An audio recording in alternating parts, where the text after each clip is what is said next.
Assalamualaikum semuanya. Semoga kalian semua dalam keadaan sehat dan dilancarkan rezekinya. Amin ya robbal alamin.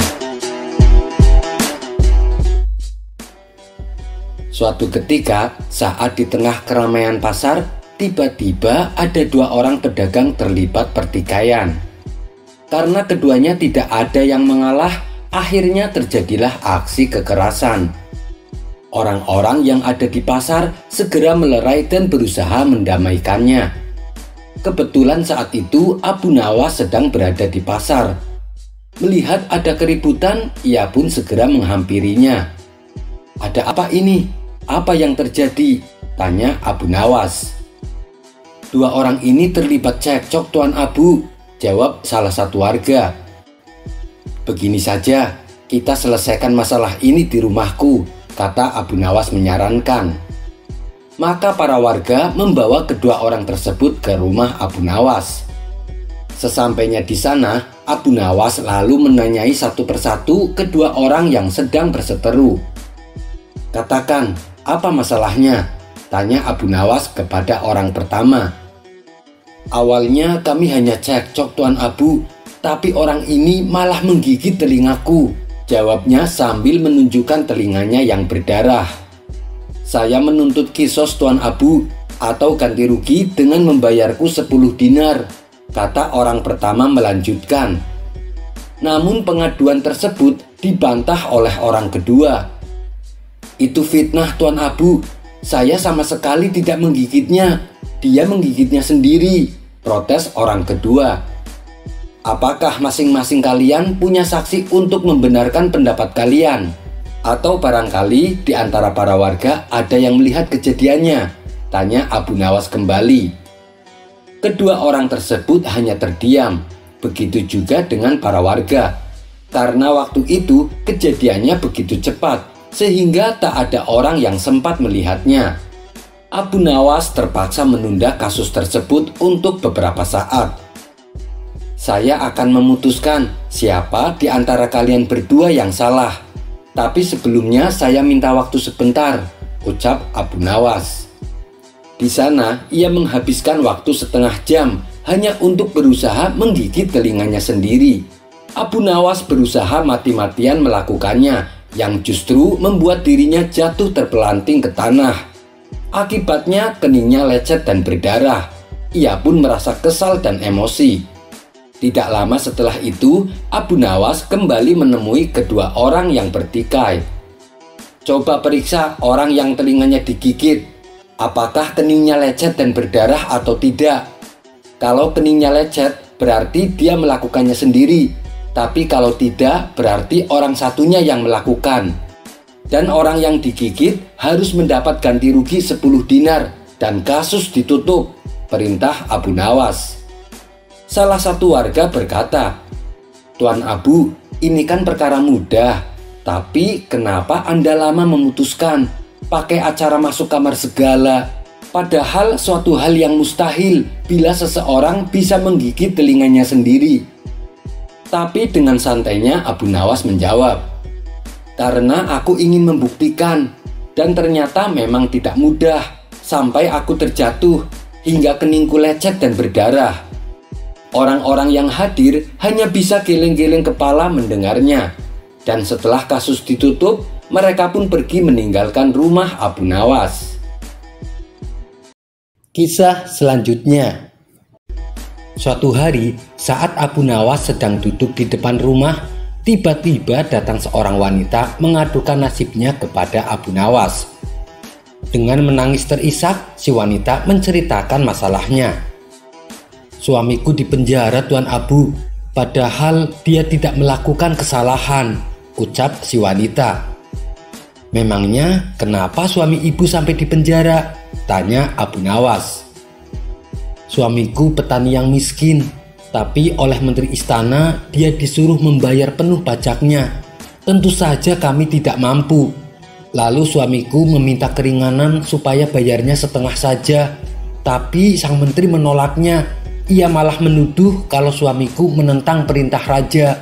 Akhirnya suamiku dimasukkan ke dalam penjara," kata si wanita menjelaskan. Jadi itu masalahnya. Baiklah ibu, saya akan membantu supaya suami ibu dibebaskan dari penjara, balas Abu Nawas. Maka Abu Nawas pun membuat siasat supaya dirinya bisa bertemu dengan Baginda Raja untuk mengadukan masalah ini. Pada esok harinya, Abu Nawas sengaja membuat gaduh kota Baghdad dengan ucapannya.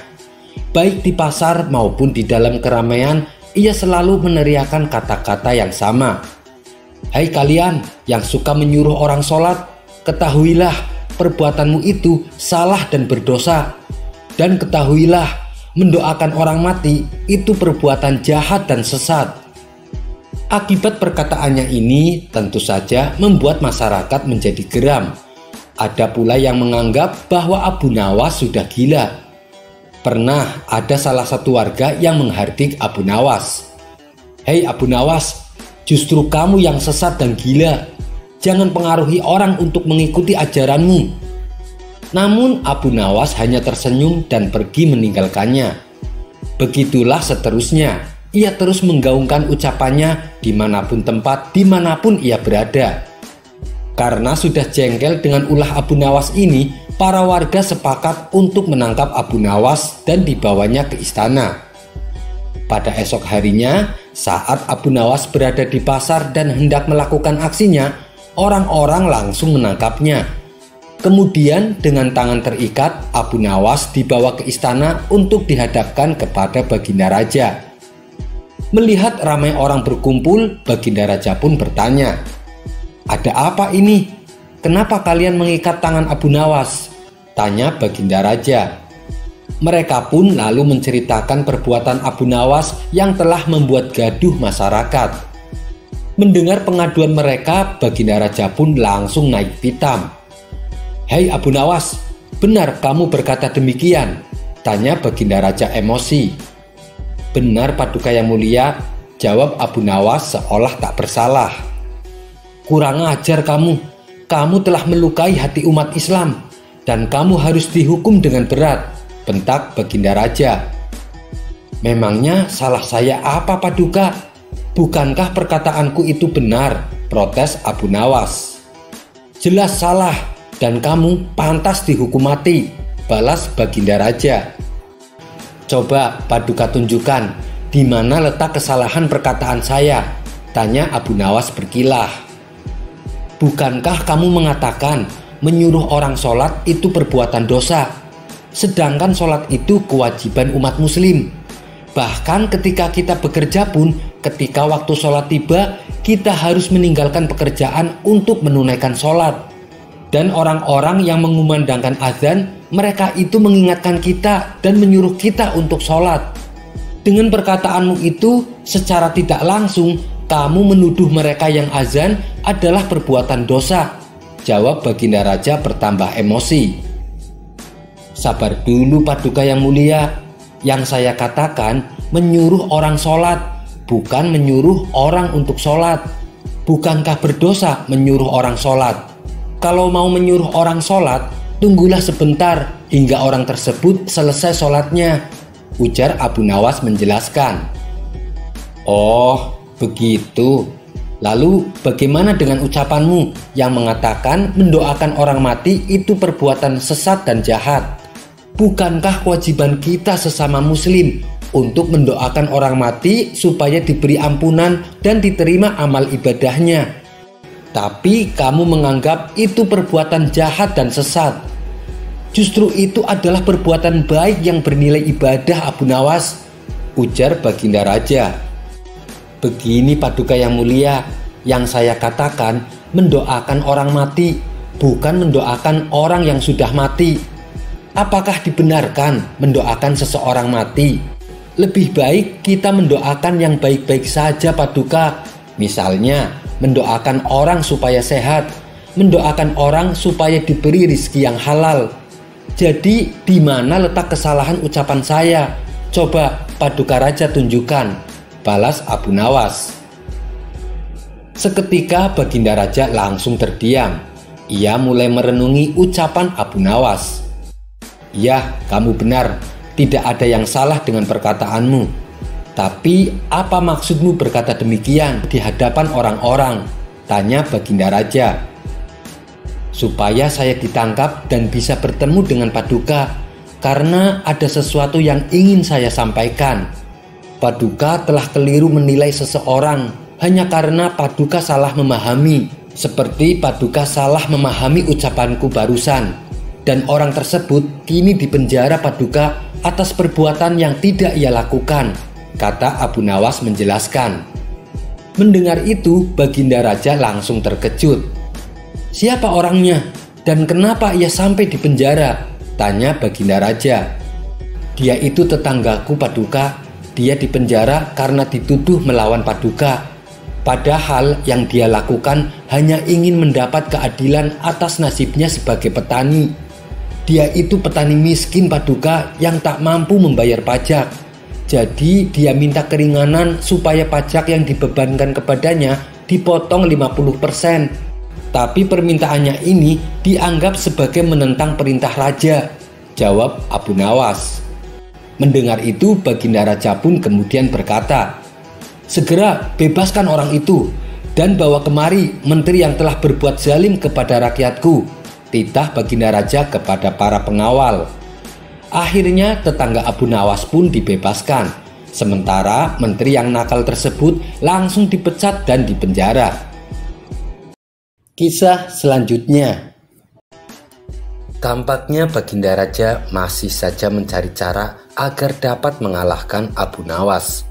Kali ini Baginda Raja benar-benar ingin menghukum Abu Nawas, karena memang akhir-akhir ini Abu Nawas sering membuat malu Baginda Raja bahkan di hadapan rakyatnya sendiri. Siasat apa ya supaya Abu Nawas bisa terjebak, pikir Baginda Raja dalam hati. Untuk beberapa lama Baginda Raja masih belum menemukan caranya. Akhirnya ia pun terpaksa meminta bantuan dari para menteri-menterinya. Tapi dari sekian banyak usulan para menterinya, tidak ada satupun yang menurut Baginda Raja berbobot. Tipuan yang kalian usulkan sangat mudah dipecahkan. Jangankan Abu Nawas, saya sendiri bisa dengan mudah menebaknya, ujar Baginda Raja merasa tak puas. Tiba-tiba penasehat kerajaan berkata, ampun Paduka yang mulia, bukankah Paduka mempunyai batu lumpang yang retak? Suruh saja Abu Nawas menjahitnya. Mendengar itu, Baginda Raja langsung kegirangan. Usulanmu bagus juga, saya setuju dengan ide kamu. Cepat panggil Abu Nawas kemari, titah Baginda Raja. Singkat cerita, datanglah Abu Nawas menghadap Baginda Raja. Ampun beribu ampun Paduka yang mulia, ada gerangan apa Paduka memanggil hamba? Tanya Abu Nawas. Saya ada tugas baru untuk kamu, jawab Baginda Raja. Kalau boleh tahu, tugas apakah itu wahai Paduka yang mulia? Tanya Abu Nawas kembali. Begini Abu Nawas, saya punya lumpang yang terbuat dari batu. Tapi sayang, lumpang tersebut kini retak dan terbelah jadi dua. Saya ingin kamu menjahit batu lumpang itu agar menyatu kembali, tutur Baginda Raja. Tubuh Abu Nawas mendadak berkeringat mendengar perintah tersebut. Wajahnya langsung berubah menjadi pucat. Jebakan apa lagi ini? Mana ada batu bisa dijahit? Gerutu Abu Nawas dalam hati. Hei Abu Nawas, kenapa kamu malah bengong? Saya kasih waktu sehari. Kalau kamu tidak bisa, kamu akan mendapatkan hukuman, gertak Baginda Raja. Sekarang kamu pulang dan bawa batu lumpang yang retak ini, titah Baginda Raja. Setelah itu, Abu Nawas pun pamit untuk kembali ke rumahnya. Setibanya di rumah, Abu Nawas langsung pergi mengumpulkan batu-batu kecil yang serupa dengan batu lumpang tersebut. Keesokan harinya, Abu Nawas pergi menuju istana dengan membawa batu-batu kecil dan lumpang batu milik Baginda Raja. Setelah sampai di kerajaan, Baginda langsung bertanya, "Wahai Abu Nawas, apakah lumpang batunya sudah dijahit?" "Mohon ampun Paduka yang mulia, saya sudah mengumpulkan batu-batu kecil yang sama persis jenisnya dengan lumpang batu milik Paduka, dan saya minta tolong kepada Paduka untuk memilih serat dari batu-batu kecil yang saya kumpulkan. Setelah itu saya akan jahit batu lumpang milik Baginda, jawab Abu Nawas. Apa-apaan engkau ini? Siapa juga yang dapat membuat batu sekecil itu menjadi benang? Bentak Baginda Raja. Ampun Paduka, tapi lumpang batu milik Paduka tidak bisa bila dijahit pakai benang biasa. Lumpang batu itu harus dijahit dengan benang yang terbuat dari batu, ujar Abu Nawas. Mendengar penjelasan Abu Nawas, Baginda Raja pun tak bisa berbuat apa-apa. Kamu memang cerdik Abu Nawas, batin Baginda Raja dalam hati. Dengan terpaksa Baginda Raja kembali membebaskan Abu Nawas. Abu Nawas pun lolos dari hukuman meskipun dia tidak menyelesaikan tugas mustahil yang diberikan dari Baginda Raja. Kisah selanjutnya. Pada suatu malam, Baginda Raja kaget dan terbangun dari tidurnya. Baginda baru saja bermimpi buruk dengan nafas yang terengah-engah. Pada keesokan harinya, Baginda Raja terlihat sangat gelisah. Ia masih saja terngiang-ngiang tentang mimpinya semalam.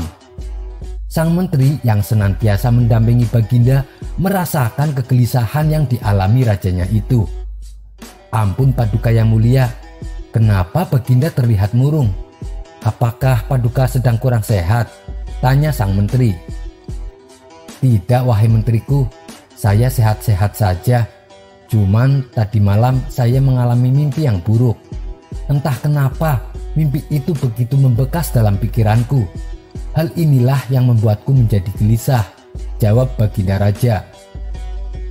Mendengar jawaban Baginda, sang menteri lalu memberi saran. Lebih baik Baginda utarakan saja mimpi tersebut kepada ahlinya. Kalau Baginda terus-menerus memendamnya, nanti mempengaruhi kesehatan Baginda, ujar sang menteri. Iya, benar juga katamu. Wahai menteriku, panggilkan peramal istana untuk datang kemari, titah Baginda Raja. Singkat cerita, datanglah seorang peramal menghadap Baginda. Lantas Baginda Raja menceritakan mimpi yang dialaminya. Tadi malam aku bermimpi aneh sekali. Di dalam mimpiku, aku melihat semua gigiku menjadi tanggal. Pertanda apakah itu? Tanya Baginda Raja. Ampun Paduka yang mulia, mimpi yang dialami Baginda pertanda kurang baik. Mimpi itu berarti kesialan akan menimpa Baginda. Karena menurut pengetahuan hamba, setiap gigi yang tanggal itu berarti seorang anggota keluarga Baginda akan meninggal dunia. Dan jika semua gigi tanggal, berarti kemalangan besar bagi Paduka yang mulia. Karena dalam waktu dekat ini, semua anggota keluarga Baginda akan meninggal dunia, kecuali Baginda sendiri. Jelas si peramal. Pertanda buruk dari si peramal itu membuat Baginda Raja marah. Penafsiran macam apa itu? Saya tidak suka, bentak Baginda Raja. Kemudian Baginda Raja memerintahkan prajuritnya untuk memberi hukuman cambuk kepada si peramal. Di hari berikutnya Baginda Raja kembali memanggil peramal yang lain. Maka datanglah si peramal menghadap Baginda Raja. Kepada si peramal, Baginda kembali menceritakan mimpinya. Kemarin malam aku bermimpi aneh sekali. Di dalam mimpiku, aku melihat semua gigiku tanggal. Menurutmu, apa arti dari mimpiku semalam? Tanya Baginda Raja.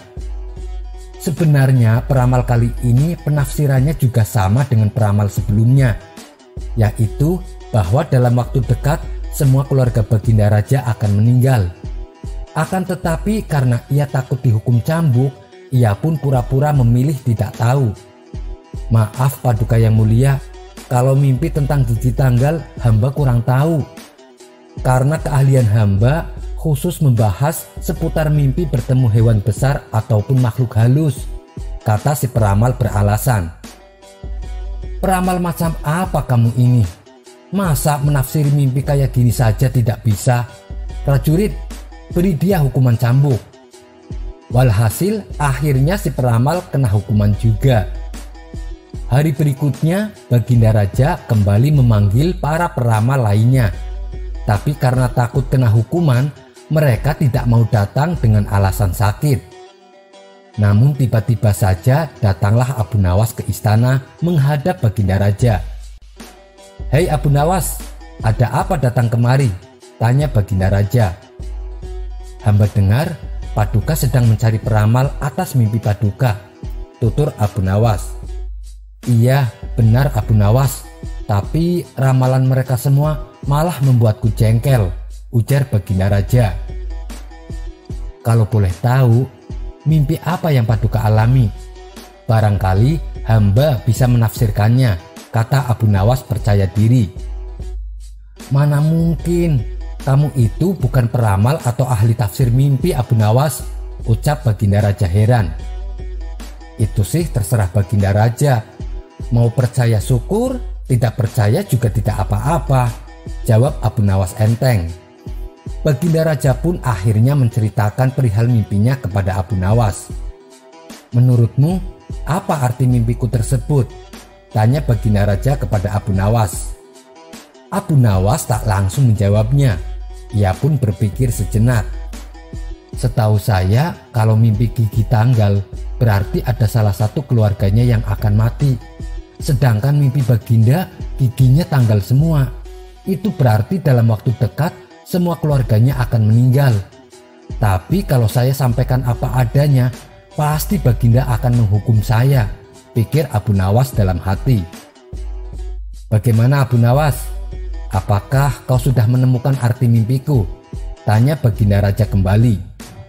Lalu dengan akal cerdiknya Abu Nawas menjawab, "Sudah Baginda." "Berbahagialah Baginda. Mimpi Baginda tersebut pertanda Baginda adalah orang yang paling beruntung di dunia." "Benarkah Abu Nawas? Mengapa demikian?"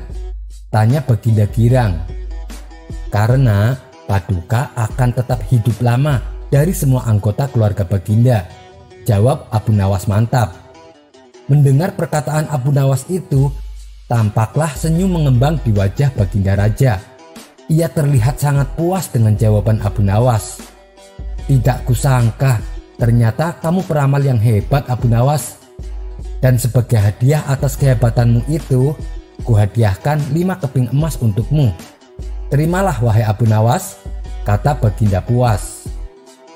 Sebenarnya kalau kita perhatikan, antara jawaban peramal pertama dengan Abu Nawas itu sama saja. Yang membedakan adalah cara penyampaiannya. Peramal yang pertama berbicara apa adanya tanpa memikirkan akibatnya. Sedangkan Abu Nawas menjawab dengan cerdik dan bijak.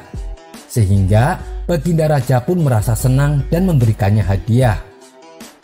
Pesan dari kisah ini, saat menyampaikan kebenaran, maka pakailah cara yang benar dan bijak. Kisah selanjutnya. Dikisahkan, Abu Nawas sering pergi ke suatu kota untuk tujuan berdagang. Di kota tersebut, Abu Nawas selalu mampir ke warung makan langganannya. Suatu ketika, Abu Nawas baru saja tiba di kota itu. Seperti biasa, ia terlebih dahulu mampir ke warung makan langganannya. "Kawan, saya pesan 1 porsi ayam dan 2 butir telur. Tapi bayarnya kalau dagangan saya terjual habis. Boleh tidak?" tanya Abu Nawas. "Oh, silahkan Abu Nawas. Kamu kan langganan di warung kami. Tentu saja boleh," jawab pemilik warung. Ketika Abu Nawas selesai makan, ia pun lalu pergi untuk menjualkan dagangannya. Setelah 3 bulan berlalu, dagangan Abu Nawas terjual habis. Kemudian Abu Nawas mendatangi kembali warung makan langganannya. "Bagaimana Abu Nawas? Apakah dagangannya laris?" tanya pemilik warung. "Alhamdulillah kawan, dagangan saya laku semuanya." "Oh iya kawan, saya pesan makanan seperti dulu, 1 porsi ayam dan 2 butir telur," ucap Abu Nawas. "Baik Abu Nawas, kami akan langsung menyajikannya." Setelah Abu Nawas selesai makan, ia pun berkata, "Saya minta total tagihannya. Jangan lupa ya, digabung dengan tagihan 3 bulan lalu." Si pemilik warung segera menghitung totalnya dan memberikan secari kertas. "Ini semua total tagihannya Abu Nawas, cukup 200 dirham saja," kata si pemilik warung. Abu Nawas langsung terkejut mendengar jumlah yang harus dibayarnya. Apa? 200 dirham? Hanya untuk 2 porsi ayam dan 4 butir telur, kau bilang cukup 200 dirham? Kamu mau memerah saya ya? Tanya Abu Nawas emosi. Sabar dulu Abu Nawas, jangan emosi begitu. Harga ini sudah cukup murah. Coba kau pikir, ayam yang kau makan sejak 3 bulan lalu, apabila setiap harinya dia bertelur, maka tentu akan menghasilkan ayam-ayam yang banyak. Bila dijual, totalnya bisa sampai ribuan dirham. Tapi saya memintamu hanya membayar cukup 200 dirham, kata si pemilik warung menjelaskan. Ini tidak adil. Bagaimana kau bisa yakin satu ayam akan menghasilkan beberapa ayam? Ini hanya akal-akalanmu saja, ujar Abu Nawas. Mendengar perkataan Abu Nawas, si pemilik warung pun menjadi marah dan terjadilah perdebatan sengit antara mereka berdua. Kita harus menyelesaikan masalah ini. Kita temui Tuan Hakim saja. Apakah kau keberatan? Tanya si pemilik warung. Aku tidak takut. Ayo kita ke tempat Tuan Hakim, tantang Abu Nawas. Ketika keduanya pergi menemui Hakim, ternyata Tuan Hakim berpihak kepada si pemilik warung. Rupanya Tuan Hakim akan dijanjikan kiriman makanan lezat oleh si pemilik warung. Lalu Hakim bertanya kepada Abu Nawas, apakah kalian berdua menyepakati harga sejak 3 bulan lalu? Tidak Tuan Hakim, jawab Abu Nawas. Kalau begitu, mungkin saja dalam jangka waktu 3 bulan, ayam yang kamu makan akan menghasilkan ratusan telur dan ayam, tutur Tuan Hakim. Iya, itu mungkin saja, tapi kalau ayamnya hidup, sedangkan ayam yang aku makan sudah mati dan dimasak, balas Abu Nawas.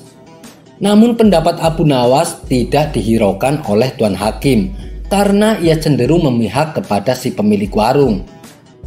Saya minta kasus ini ditangguhkan sampai besok pagi, karena waktu sudah menjelang sore, pinta Abu Nawas. Permintaan Abu Nawas pun dikabulkan oleh Tuan Hakim. Seharian Abu Nawas memikirkan cara supaya bisa memenangkan kasusnya. Namanya saja Abu Nawas, dia tidak akan pernah kehilangan akal cerdiknya. Akhirnya, aku menemukan ide yang cemerlang, kata Abu Nawas dalam hati. Pada esok harinya, berangkatlah Abu Nawas menuju rumah Tuan Hakim.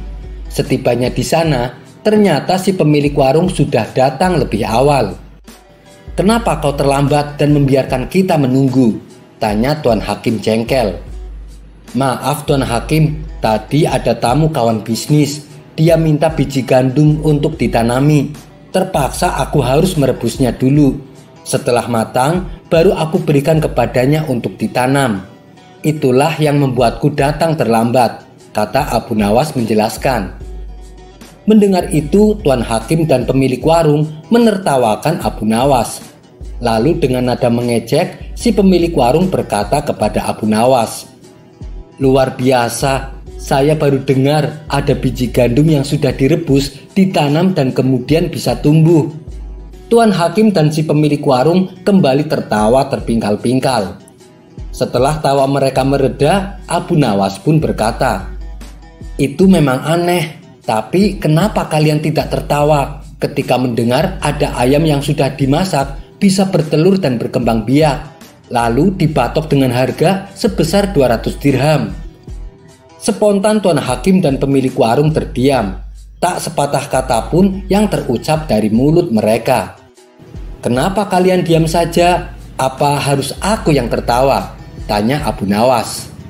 Wajah mereka berdua mendadak langsung pucat.